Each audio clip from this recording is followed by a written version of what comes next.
Moser. Vous dressez aujourd'hui le portrait de notre invité, le journaliste de Stade 2 de France Télévisions, Mathieu Lartaud. Mathieu Lartaud, vous êtes né à Mantes-la-Jolie. Alors moi, Mantes-la-Jolie, j'y suis allé. Mantes-la-Jolie qui porte aussi bien son nom que Manu Petit qui était grand, Yvon Leroux qui était brun ou Franck Leboeuf qui était une chèvre. Enfin surtout sur la fin parce qu'au début ça allait. À la différence de personnes qui portaient bien leur nom comme George Best, Lionel Messi et que dire du Nigérian Emmanuel Emenike. Parce qu'Emenike, quand t'es un footeux, c'est la base. On ne pourra pas en revanche juger du Tchèque Jean Kulowski qu'on n'a pas assez connu au sport d'hiver.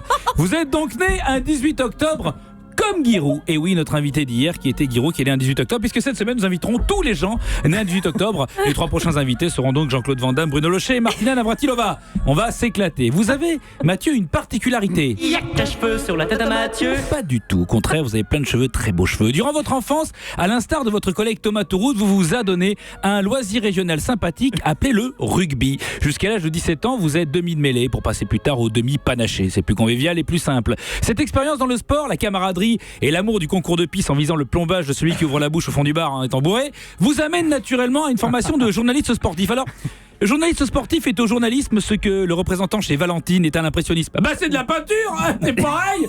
Votre goût de l'effort mesuré et du syndicalisme de salon vous pousse donc à choisir France Télévisions, où vous travaillez sous la houlette de Christian Prudhomme. Tiens, un patron qui s'appelle Prudhomme, il pourrait habiter à Mantes-la-Jolie avec Yvon Leroux.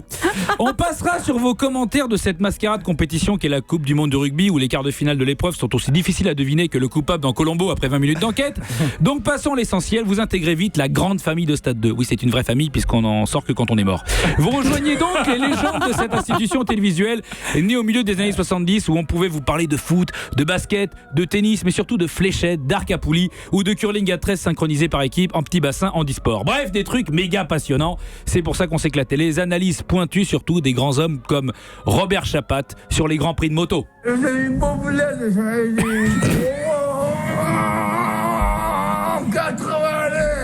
Ah, Robert Chapat, ça en rappelle.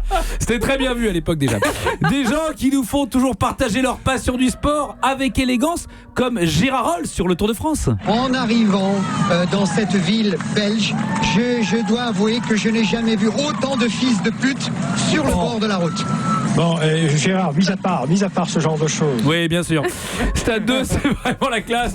C'est aussi Patrick Montel. Patrick Montel, il avait une force et il l'a toujours, c'est qu'il connaît les athlètes comme personne. Jimmy Vico face à sa destinée. On pense forcément à Guillaume Tanon, son entraîneur. On pense à tous ceux qui entourent Jimmy.